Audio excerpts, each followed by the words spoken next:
Ako si Opelia Sevilla, 37 years old. Nakatira ako talaga sa First Street. 1981 pa lang kami, dito na kami nakatira.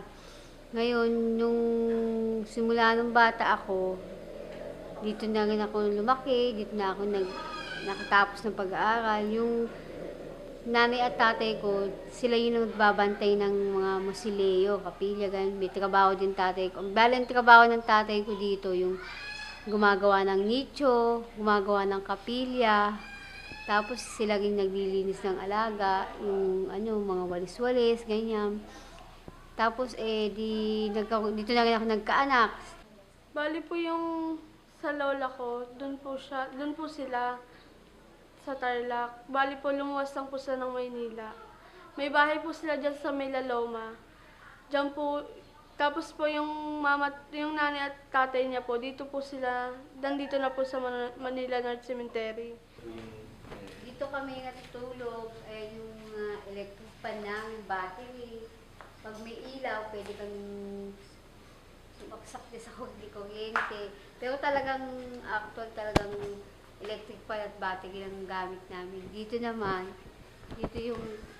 pag meron kami chalet, dito kami nagluluto. Dito yung lagay namin ng pinggan, dito kami kumakain. Dito. Kaya meron pa kami bagoong. Tapos dito yung lagayan namin ng gamit, mga unan. Kaya nga lang, magulo yun. Dito yung mga unan. Dito. Lagayan ng unan namin, tsaka kutsyon. Yung mga lagayan namin ng damit namin, nakasako. Tapos doon naman yung labahan ko. Ang sampayan namin yan, dyan. Sampayan dyan. Tapos yung labahan doon. May aso din kami alaga.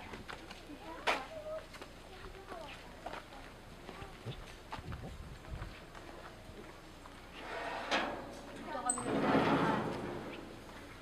Dito kami naglalaba. Doon yung dumihan namin sa taas. Dito iyan lang sa CR. Nandiyan pa yung mga laman yan. Diyan ang nililinis namin ito, niwawalisan, nipunasan. Wala na ngayon, tinanggal na, dinala na sa simbahan. Kiniremate na siya. Hanggang kahit, sabi naman nung may-ari ito, kahit hanggat nandito tong kapilyang to, dito pa rin siya. Kaso, biyanan ko naman nung nawala, dito pa, yung mga anak na ng, kami na lang titira dito. Naglilinis po kami ng musileo, yung nagbabrush, nagpipintura. Tuwing Sabado at Linggo po namin nililinis. Tapos pag umaga, ang gagawin namin sa umaga, liligpitin na namin higaan namin, tapos hugugas ng pinggan, walis-walis dyan. Pag may dalaw, lalapitan mo, wawalisan mo yung kapilya, yung nicho, ganun. Tapos, pag may dumalaw, bigyan kaming tip, may pambili na kaming pagkain. Tapos pag wala, nagwalis lang, hahabi nung alaga namin, pagbalik na lang, okay lang, at least, makita nilang malinis. Tapos yun. Ano po, nanonood lang, nakikinig ng radyo, dito lang po kami. Minsan nandiyan sa labas, nakipagkwentuhan. Nakakilala po kayo? Opo. Hanggang sa namatay na rin yung magulang ko, kami na wala na akong nanay, wala na akong tatay, doon din sa kapilya namin nilibing. Bali nung nagkasakit yung biyanang ko, dito kami napadpad. Kami nung hipag ko, tsaka yung anak ko, asawa niya nagbabantay sa biyanang ko. Hanggang na ospital pa, hanggang sa naiiyak ko. Namatay. Kasi nandiyan yung mga hipag ko, sila na namamahala. Mahirap walang magulang. Wala kang madaingan. Pero may kapatid ako, dalawa kami. Tapos yun. Kaya lang nasa labas sila nakatira sa Kalimbas.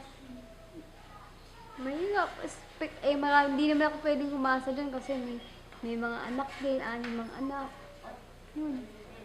Basta kapag halimbawang may tanggap kami, bili agad kami ng pagkain. Tapos, pag wala kaming tanggap, wala kaming isang kinakain. Tubig-tubig lang kami. Pero yung tubig namin, mineral, ganyan. Pag may pera, mineral. Pag wala, umiigib yung pamangkin ni Dengdeng sa Nawasa. Yun.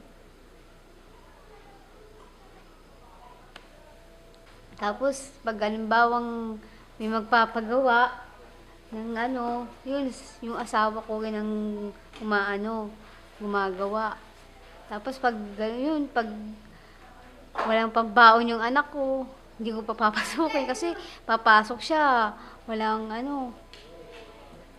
Kaya pumupunta yan sa opisina. Minsan may mga daladalang pagkain din yan.